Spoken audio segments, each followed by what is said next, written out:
All right, the ball's hitting the water. The Giants need more baseballs to hit the water, hit more home runs. But today is Jackie Robinson Day. Happy Jackie Robinson Day. He did so much for baseball, so much for society. It's one of my favorite days of the year. Everybody wears number 42. I saw the jerseys in the lockers yesterday. So, Susan, happy Jackie Robinson Day. FP, this is a special day. I hope if people don't know the Jackie Robinson story, I'm sure anybody that's watching or listening to the show knows. But like it truly is one of the great stories in sports history worldwide. Phenomenal. So yeah, it's a Well, great day. I got home from the game last night and I watched the UCLA game on the Big Ten network. And UCLA's ranked number one in the country. They had won 27 games in a row. They were all wearing 42, and they lost 4-0 yesterday on Jackie Robinson Day. What's going on, UCLA? UCLA's having a moment though. Come They on. are.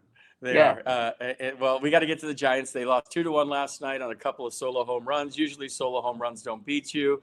Willie Adames hit a home run. Daniel Susak almost hit a home run to tie it. You felt like with one swing of the bat, maybe that turns their season around. Robbie Ray grinded, pitched hard last night, had 4 walks, but you feel like if you give up 2 runs at any major league start, you have a chance to win, I would say, a lot of those. So just kind of so it goes for the Giants right now. The hitting isn't there. I mean, there were some positives last night. Jung-Hoo Lee hit the ball hard 3 times. Giants need Jung-Hoo Lee. Maybe if he gets going, you lead him off and move Willie Adames down in the lineup a little bit. So your thoughts on last night, and then we'll just kind of go from there.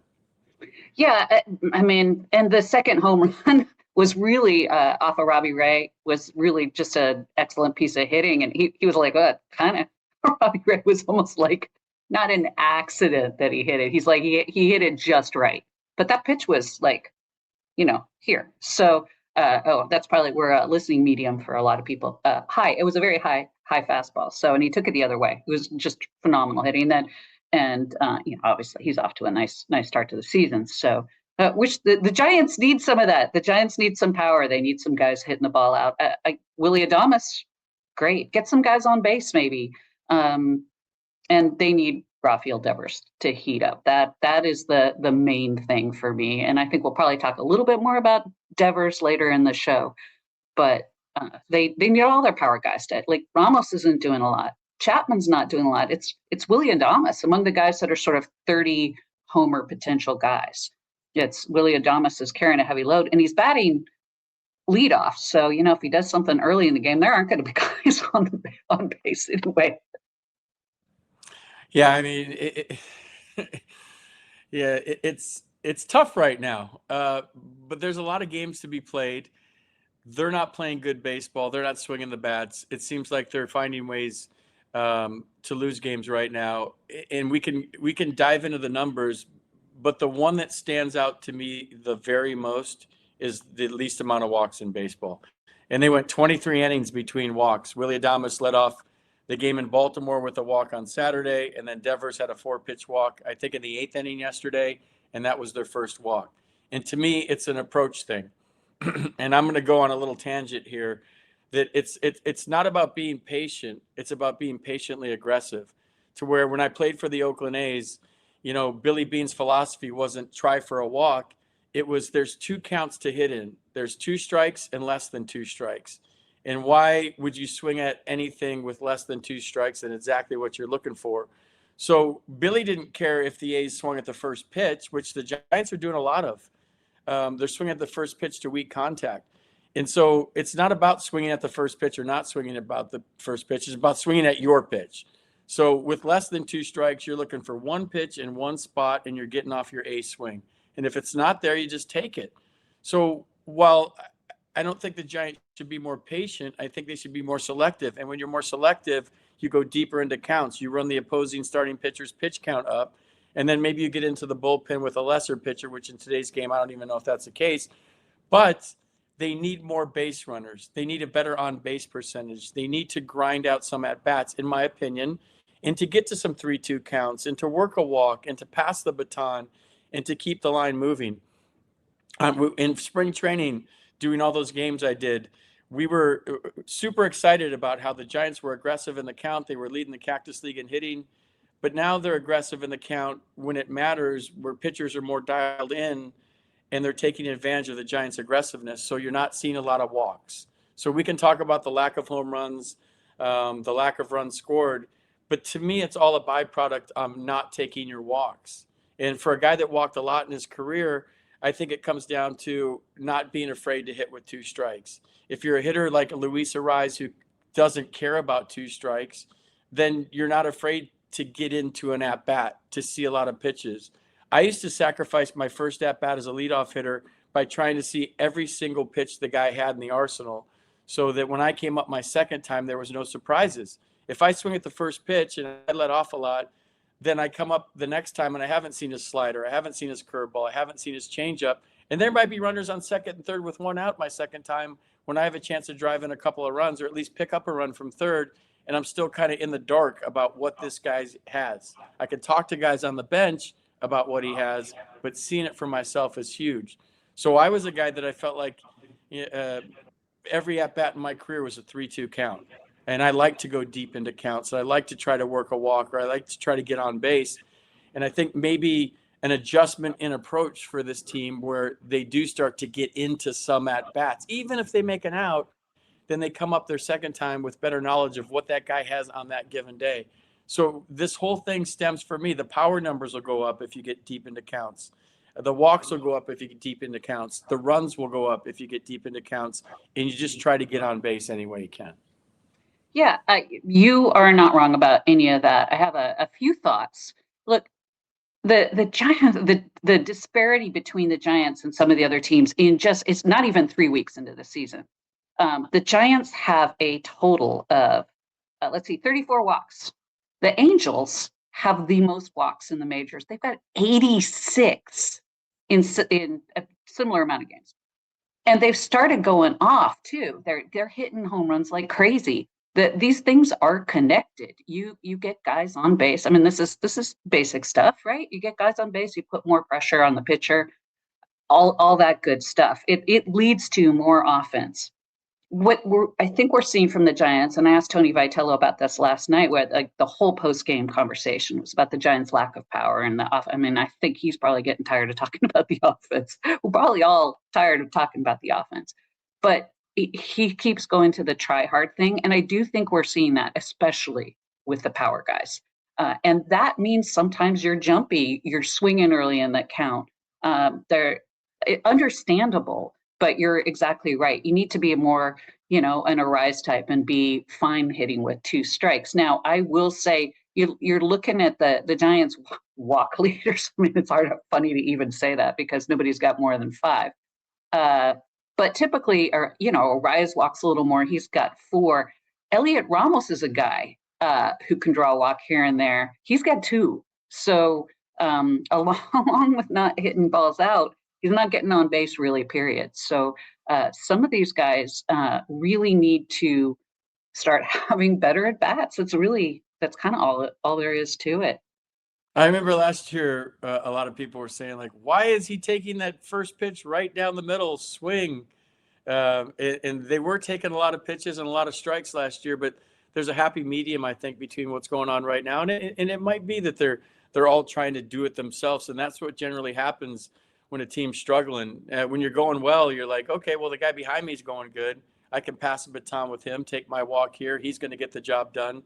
But when you're struggling, everybody's doing it. And I always say this, and I know it's not the norm, that I was around a World Series team that started 19-31 after 50 games. So there is a long way to go. But how they turned it around, how the Washington Nationals in 2019 turned it around, was they just started working, man. I think they were real comfortable. They had some injuries. They were 19-31, and all of a sudden, they started like doing more stuff on the field before the game. And you and I are there early. That's not. If the Giants are working hard. They're doing their defensive drills with Wash. They're taking their ground balls.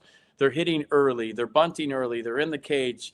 They're working hard. But that's the only thing as a baseball player. When things are going bad and things are going poorly, you just got to keep grinding. You got to keep working, and hopefully they turn this thing around soon. But I looked last night, Susan, on the computer, so whatever that's worth. There's 1,800 games in the history of Great American Ballpark. And there's only 98 games. Last night was 99 that finished with a 2-1 final. So this is a Wow. hitter's ballpark. That's like 5% of the games at Great American Ballpark in its history have had a 2-1 final. Oh, wow. Okay, one more thing, because I forgot to say it before, All right. but talking about the wide disparity of stats, the Giants have 9 home runs, lowest in the majors. Everybody knows that. Only team without double digits in homers. The Dodgers have 29. That is a 20 homer difference. They lead the majors, but let's take a quick a word from our sponsors, and then we will continue a little bit, and we'll get into the Devers thing, and maybe talk about some possible moves. Let's do that. All right. Kratz, the world has a cord problem, wires everywhere. It's 2026, and it is time to get a Ridge Wallet 5-in-1. It's not a wallet, it's a charger. Look at this thing. It sticks to your phone. You push the button. It charges your phone while you can charge 2 different items at the same time. Oh, and don't forget, while it's charging, you got a little lean-to, John. That'll help it sit right there. Appreciate your Ridge Wallet. This is so nice. which is great for me. If I'm at the airport, I'm watching a game, I can charge 5 devices and then I can just watch something on the phone. Of course, they still have the wallets that are money too. And we know the code. It's nice and simple. It's FOUL, F-O-U-L. 1 thing to pack, 5 ways to power. You can find Ridge's power bank at Best Buy, or our listeners can get 10% off at ridge.com by using code FOUL at checkout. Head to ridge.com, use code FOUL, and you're all set. After your purchase, they'll ask you where you heard about them. Please support FT and tell them we sent you. Oh, I want that. I have a Ridge wallet with the money clip on it, but I want the one with the charger. Can you 5 guys at things. Foul Territory send me one for free? That'd be amazing. I really appreciate it. So I don't think it fits my aesthetic, but I would love to charge 5 things at once and watch TV at the same time. you're a multitasker. All right. Yeah, we want to get into Rafael Devers, Susan. You go first. Well, I asked around, is he okay? Is he healthy? And everyone said, yeah, we have seen no indications otherwise. He says he's healthy. He had the hammy thing, and he's got a history of some like little groin things and little back things here and there. Looking at the numbers, he tends to be a slow starter. I guess I'm going to jump ahead to our Who's in a Funk that segment. And he's in a funk, right? But last year, he didn't hit his second homer. He's got 2. He didn't hit his second homer until game 22. Didn't hit his third until game 28. So his April was not good. Hitting the low 200s, same this year. He heats up in May. That is one of his best months statistically. He averages 6 or 7 homers in the month, and he bats over 300 in May. So I think it just takes him a while to get going, and that's not unusual. A lot of guys have. It's usually a cold weather thing. We haven't seen a ton of cold weather, but he also missed so much of the spring with the hammy. So there's some of that. We mentioned the hammy. He went home to the Dominican for the birth of his first son. He's definitely not going to make any excuses along those lines. We know he wants to start contributing the way he's expected to. And I would, hey, do they have to wait 2 more weeks for that? They certainly hope not. But he really he's the key for me. And I thought he was going to go into Camden Yards and go off because he was showing signs at the end of the last homestand, and he loves to hit there. And he really didn't do a lot. So this would also be a good place for him to kind of get going. We'll see. Well, I've never seen Rafael Devers in the month of April before, so I don't really have any comparisons. The one thing I would say is there's a lot of moving parts to the swing, whether it's the open stance and this, and then it goes to here, and then he's got the leg swing with the open stance. So there's a lot of moving parts that have to be synced up for him to be locked in. The one thing that's surprising to me is that he's swinging at balls way out of the strike zone. And when the Giants acquired Rafael Devers last year, when you talk to Red Sox people, and Alex Cora is one of my dear friends, his former manager, that he commands the strike zone, that he swings at strikes and he takes balls. And I haven't seen that yet in April. And maybe that's been his problem historically through April, that he's more of a free swinger where he's swinging at balls in the dirt, out of the zone. Maybe when the team's struggling, he's trying to pick them up. I think there was a lot of try hard, as Tony says, with Devers when he first became a Giant. You know, he had a lot of things going on with the drama in Boston. Then he played Boston, new team, other side of the coast. Those are all real things. Those aren't excuses. But right now with Rafi Devers, to me, he just has to lock in his strike zone, and all those moving parts have to sync up. Personally, like, you know, what do I know? It's Rafi Devers. You know, he's a superstar. I would love to see him go 80% swing instead of like 110% swing, where he has enough pop to hit the ball out of the yard with maybe a lesser, about a hard swing, for lack of a better term. I used to see that with Bryce Harper a lot, where he would just swing so hard he'd almost fall down, and he had so much pop that he didn't need to swing 100% all the time, where a nice 80% swing, if you want to liken it to golf, when you jump on your driver, sometimes you don't know where it's going, but you take that nice easy swing and you can hit the fairway. And I think for Devers, maybe try less or try easy. It might lock him in a little bit. But like I said, what do I know? He's a superstar. I was the 25th player on the bench. What else are we talking about? Who's hot? Well, yeah. So with Devers, Tony Vitello last night said, look, he's got such a pretty swing. It's wristy. It's very quick. He's got quick hands. What Vitello's seeing is maybe too much body, which you're the former hitting coach and big leaguer. I take to mean he's just like getting too much into the swing and maybe taking a little bit away from the quick action with the wrists. Does that make sense to you? Yeah. Maybe I used to do that. Was my biggest problem. When you start swinging with the body, your hands slow down.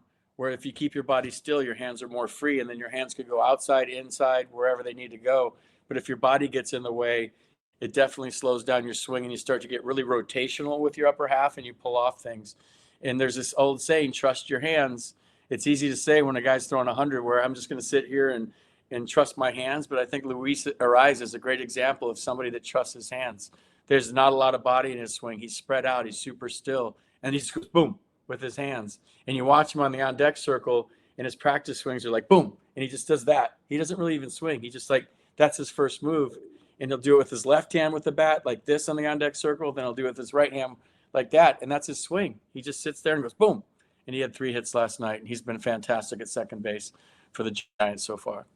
Well, tell me, this might be a stupid sports writer question, but I've always kind of wondered, and I've sort of asked this, and I'm really not, like, if you know exactly what you're doing wrong, if you know what you need to do right, and I used to think this more kind of with pitchers, where they would go through a long list of exactly what they were doing wrong, and you think, well, why don't you just do the other thing? I know it's not that easy. It takes there's muscle memory involved and drills and all that kind of thing. But if you have a basic idea what's going on, how quick is a fix, and why not make it quickly? Well, I mean, it's a lot of cage work. It's a lot of early work. And then it's being able to trust what you've done in the cage during the at-bat. So you can have a game plan. You could do all your work, but there's this space between the on-deck circle and the batter's box where you have to control your emotions and control the little man in your head that's saying things to you throughout the course of an at-bat. And, you know, you can have a game plan, but when you get up there, sometimes the mind starts going so fast that the game plan goes out the window. And you're like, I'm going to take a pitch right here. I'm going to see what he's got. And then right in the middle of the windup, the little man in your head said, this is a good pitch to hit. It's going to be right down the middle. And then you swing and the whole game plan goes out the window. So it comes with little successes. And for me, when I was struggling, it might be a walk. And now I'm on base. Now I'm part of the game. I score a run. I come back to the dugout and I'm high-fiving guys because I did something to help the team. So for me, it was little incremental things that added up to confidence. And there's so many stats in this game with launch angle, exit velocity, OPS, that the bottom line, it all comes down to confidence. It's what separates the players every single game. So if you have confidence in the work and the hay that you put in the barn, and you have confidence in your game plan, and you take that up to the plate, and maybe it's just a line out. Maybe it's like I'm thinking about going the other way, and you line out right in the shortstop's chest. Maybe it's a 3-2 walk. And so you have these little successes. For me, it was like if I sacrificed bunted a guy over, I felt like I was contributing. And then all of a sudden, those things started to stockpile. And then I was off to the races. Okay, so I grabbed Devers, which is the easy one for in a funk. Who's your guy? I mean, we could pick the whole offense right now. And not to take a cheap shot, they're all scuffling. But they're all good hitters. And they're going to turn this thing around, in my opinion. And hopefully it starts tonight. We'll see. But I just think when I watch Patrick Bailey up there and he swings at a first pitch changeup and he rolls over, that wasn't his game plan. So he's not taking it from the on deck circle to the batter's box, which is understandable right now. He's struggling. And then you see a big statement. And I thought a very, I can't say what I'm going to say, like a very tough move, for lack of a better word, by Tony Vitello, pinch hitting a right-hander for a left-hander last night in the 9th inning. Susac going up there and almost running into one. That was a bold statement by the manager. And I think for me and my experiences, and I haven't heard anything, I think Daniel Susac's going to play a little bit more. If you're pinch hitting a right-hander against a right-hander for a left-hander, and it's the same position you're playing, I think Tony made a big statement last night saying, hey, you're going to play more. And then he almost rewarded the team by tying the ball game up. Yeah, I think we mentioned the other day after the last game in Baltimore, Tony sort of hinted, like, look, when the offense is scuffling, you got to get maybe the offensive option in there, no matter how good a player Patrick Bailey is. And I've been getting absorbing a lot of shots in the comments about my continued support. I'm a Bailey backer. I love Daniel Susac. I kind of wish they could both play. I wish they were one player. But they could be. They could be one player. It could be a platoon situation if Bailey starts to lock in left-handed a little bit. And I want to talk about the comments for a second. Like we enjoy the other side. We enjoy you guys disagreeing with us. But when you come into the comments and you start taking cheap shots or personal shots at people, like please don't watch the podcast or the show or whatever the hell we call this. I do wonder. Don't watch. I don't care. It's not like we're millionaires off of this thing right now. Like we do this because we're doing this because we have fun, and we can take the opposite view. And I always say this on KMBR. I love to see the other side and people disagree, and that's what makes baseball so great. And it makes me think. But if you come into the comments and you have keyboard courage and you start taking shots at Susan or me, then don't watch, please. We don't want you as part of the show. We don't. We love differing opinions. Absolutely. Look, hey, I'm a woman in baseball. I've been covering sports since the late 80s. I can take insults. I can take it. But I mostly wonder, like, why are you watching? You seem to hate it. Anyway, let's see. Let's talk about who's heating up, because that's a little more fun. And there are some guys like, hey, you could take the whole offense, except for there's some guys doing well. And I'm going to jump in here because we talked about Jung-Hoo Lee the other day. I wrote about him. He is looking better. Might have almost had 3 hits last night. There was the weird ball that, like bounces right off the pitched foot and goes straight over to first. Also, okay, potentially that could have been a double play ball depending on where the positioning is. But he hit the ball well, is my point. He's also a guy who can take a walk. The biggest thing for him, we've talked about this time and time again, is he needs to stop hitting the ball in the air so much and he'll be fine. And that's what we saw last night. So good things from him. Yeah, that was encouraging last night. A couple of hits, double down the line. Could have had 3 hits, hit the ball hard 3 times.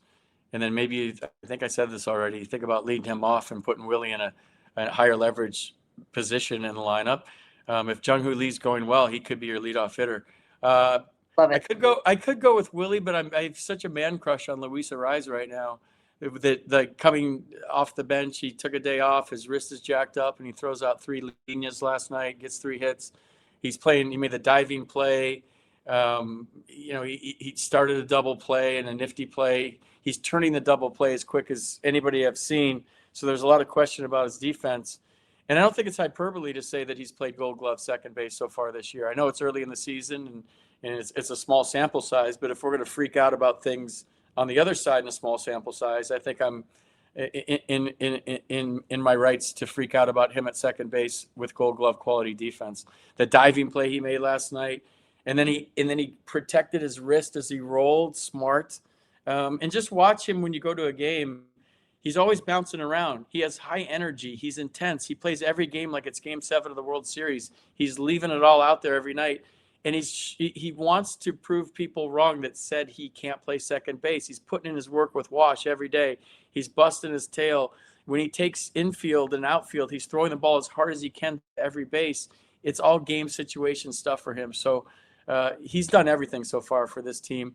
And maybe he leads off. I don't know. He's getting on base. But Willie's done a good job in that slot too. Yeah, Arraez, look, I love the guy. Yeah, I watched him sign autographs for a long time yesterday. Like he plays like Willie does with a lot of joy. But I think the fact exactly what you're saying, he's trying to prove people wrong. Remember, Buster Posey keeps saying he wants this team to play with an edge, play with a chip on their shoulder. That's what we're seeing from Luis Arraez.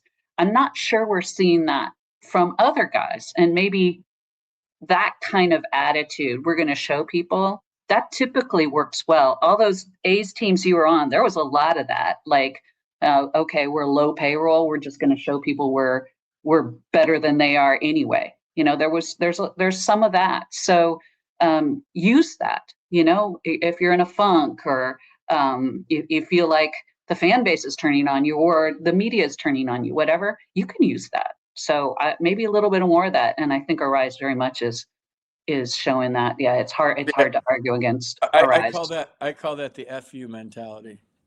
Play with the FU mentality. Play with a chip on your shoulder. That works. The one last topic, like, do they need to make some moves? Like the offense has been, with the exception of maybe 3 guys, has been 4 guys. So I'll throw Casey Schmidt in there because obviously he's been doing very well.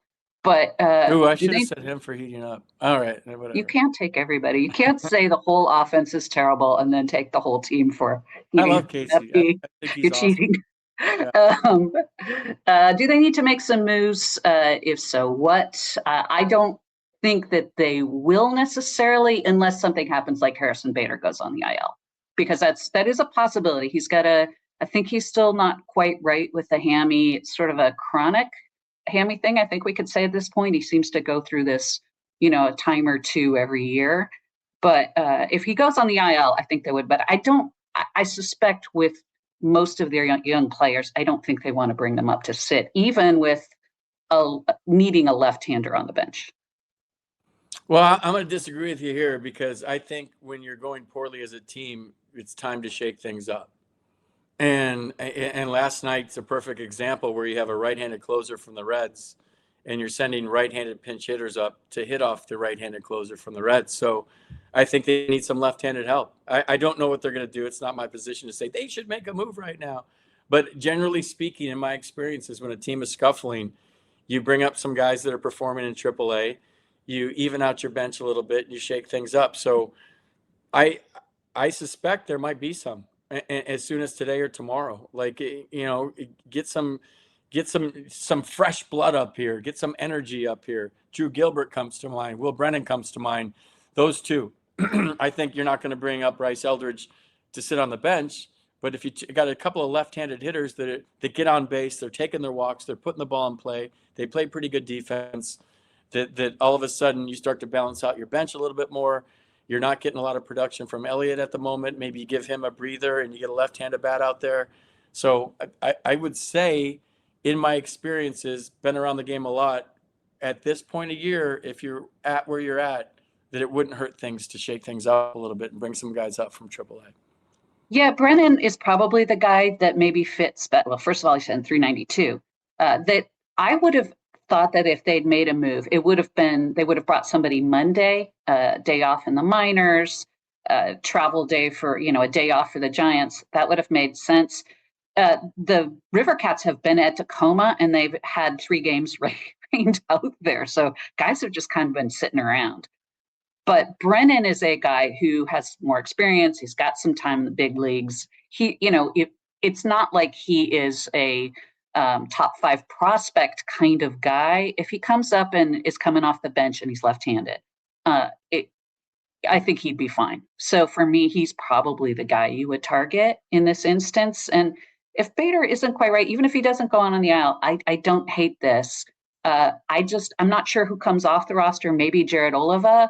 But I still love the Jared Oliva skill set. I just don't know if your offense is underperforming, even though it would be great to have a speedster who can also get on base via a bunt. I don't know if you have that luxury if you're a little light on the left-handed side and you're lacking offense.